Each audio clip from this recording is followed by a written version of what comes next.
A patient has been diagnosed with Ebola for the first time in the United States, CNBC reported.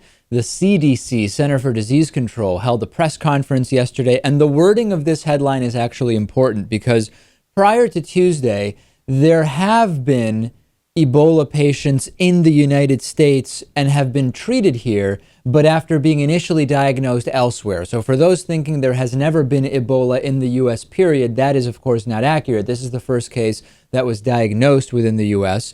A second possible case in the last few minutes before we went to air, Lewis, has broken, indicating that there is a second possible case that is being monitored, and it is someone who was in contact with the diagnosed case.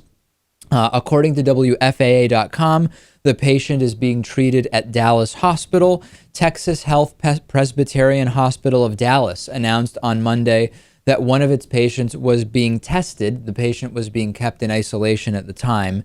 And later, officials saying, indeed, yes, we do have a confirmation of Ebola here. And Lewis, the fears are becoming exponentially more significant amongst Americans. And I think this is one of those situations in which it's okay to be somewhat fearful. We already have another report of someone who might have the disease.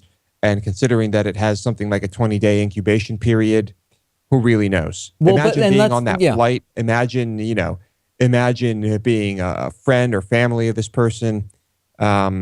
It's scary to think about. And of course, it's not too far away from where I am right now. So let's break this down piece by piece, because as Lewis says, it is understandable to be fearful about this, but we need to separate the reality from the exaggerated reality that many people think of. Yes, Ebola has a 21-day incubation period, meaning that from infection until the first sign of symptoms, you could go 21 days during which you're infecting other people without even knowing that you yet have the disease. That is very scary. But remember, ladies and gentlemen, that you can only get Ebola by coming in direct contact with the blood or body fluids of a person who has Ebola or has died from Ebola, including but not limited to urine, saliva, feces, vomit, and semen. Objects contaminated with the virus, like syringes and medical equipment, can also transmit Ebola, and infected animals by contact with blood fluids or infected meat.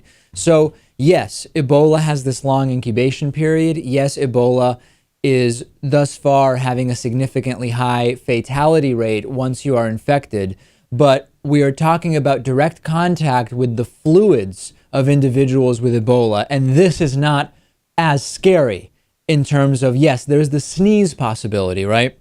Saliva is on there, and I think that's the scariest one for most people. You're on a plane, someone has Ebola, they don't know it, they sneeze, and their saliva and mucus is in the air and you breathe it in, right? That is certainly the most concerning example. But when we think about these others, these are not the most common scenarios that anyone is involved in with others, regardless of whether we're saying with or without Ebola. That is true.